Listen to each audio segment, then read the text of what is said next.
의사 조원장입니다. 김원장입니다.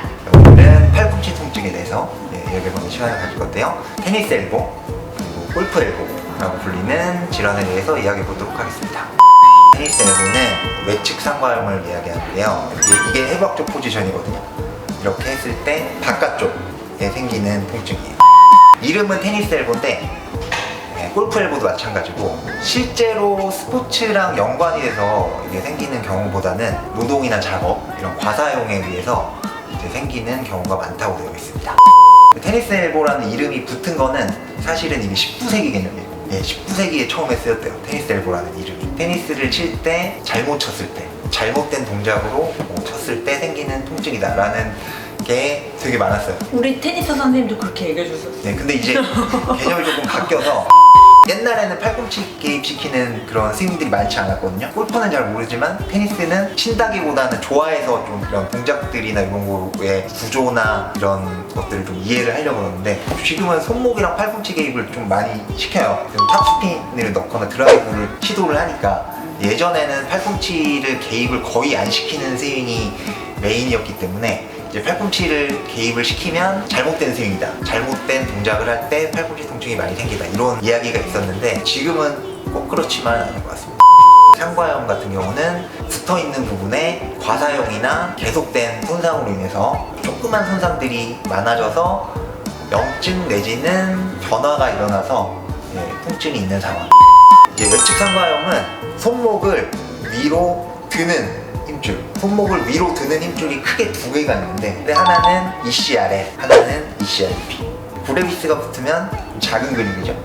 롱부스는 큰 근육. 손목을 확 제끼는 근육은 뭐겠어? 큰 근육. 큰 근육이지, ECRL. 그리고 ECRP는 보통은 스테빌라이저란 말이에요. 손목을 위로 제꼈을 때 버텨주는 근육. 그 부착 부위에 이제 염증이 생기는데 보통은 손목 근육이 살짝 제껴진 상태에서 팔꿈치를 뭐 이렇게 돌리는 자세를 한다거나 했을 때 과하게 쓰이게 되면 또 이제 공을 칠 때는 충격도 가잖아요. 그러니까 충격량이 더해지면 여러 번 쌓이고 하다 보면 그쪽에 염증이 생기는 거죠. 염증이 잠깐 생겼다가 또 나는데 회복 범위를 벗어나는 손상이나 염증이 생기게 되면 질병이 발생합니다. 또 쳐야 되니까. 예전에 비해서 이게 되게 이 동호인 수준에서도 사람들이 잘 치려고 하고 어떻게 하면 더 세게 보내고 이렇게 하는 시도를 계속 하다 보니까 예전에 그런 개념이 없었는데 이제 그 레깅이라고 해서 손목을 이렇게 뒤로 젖히는 동작들도 연습을 하시고 위핑이라고 해서 이렇게 꽂는 것도 연습을 하시고 드라이브 동작은 이렇게 손목이 젖혀진 상태에서 팔꿈치를 활용을 해야 잘 들어간다고 하더라고요. 이전보다는 손상이 갈 수 있는 가능성이 좀 높은 것 같습니다. 서운하게 안 오더라고요. 그 정도로 열심히 하진 않아요.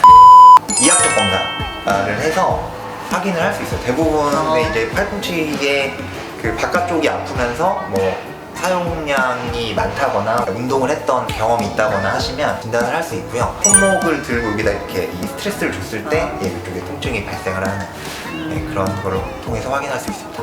초음파 대보면 그쪽 염증 있는 게 보이고 엑스레이는 아니고? 엑스레이에서는 이제 초기에서는 안 보이고요.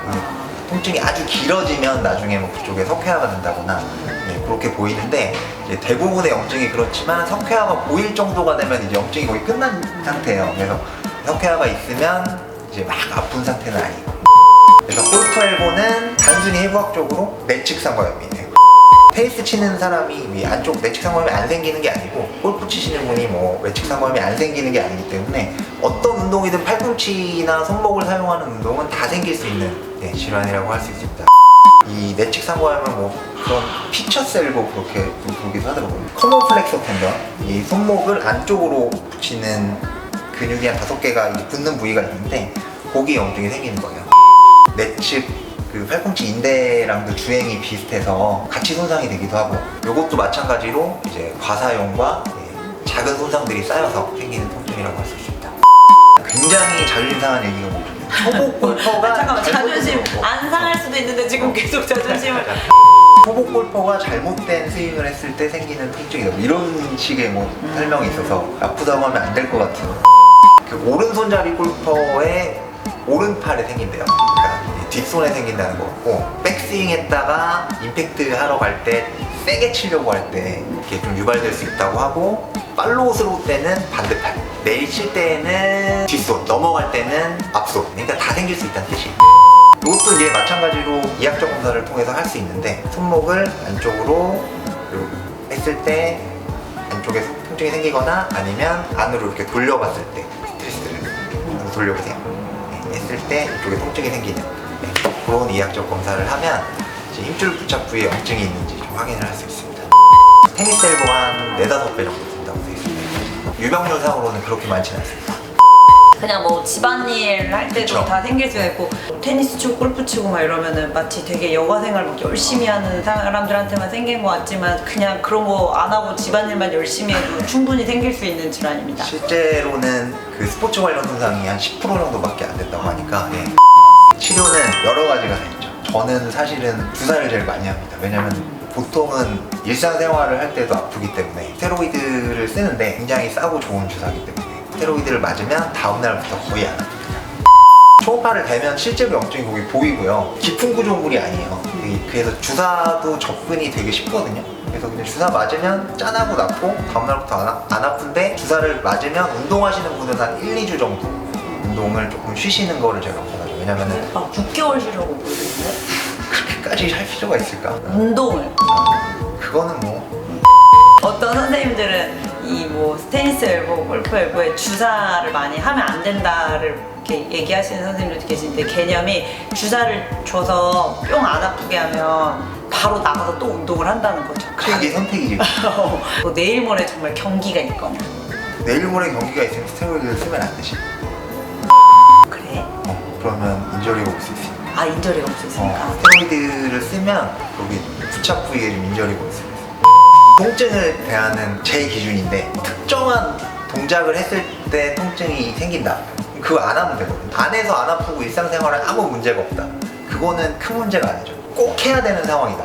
그러면 이제 치료를 하면 되고, 일상생활 할 때 불편감이 있다. 가만히 있어도 아프다거나 수면을 방해하는 통증, 세수하거나 일상생활, 뭐 양치할 때 막 팔꿈치 너무 아프고 이러면 이거는 당연히 개입을 해야 되는 거잖아요. 먹는 약을 먹거나 물리치료를 하거나 비침습적인 거, 주사보다도 비침습적인 방법으로 해결이 될 수도 있어요. 이제 그런 거를 먼저 해보는 것도 방법이고, 사용량을 조금 줄이면서 해결이 되면 해결이 되는 건데, 보통은 잘 안 되죠. 염증이 이미 있는 거니까. 그래서 이제 주사를 한번 딱 맞으면 통증이 샥 낫고, 그 다음부터는 사용량도 좀 줄이고 생활 습관도 좀 개선을 하고 통증을 좀 조절하시는, 그렇게 저는 이제 환자분 오시면 하고 있습니다.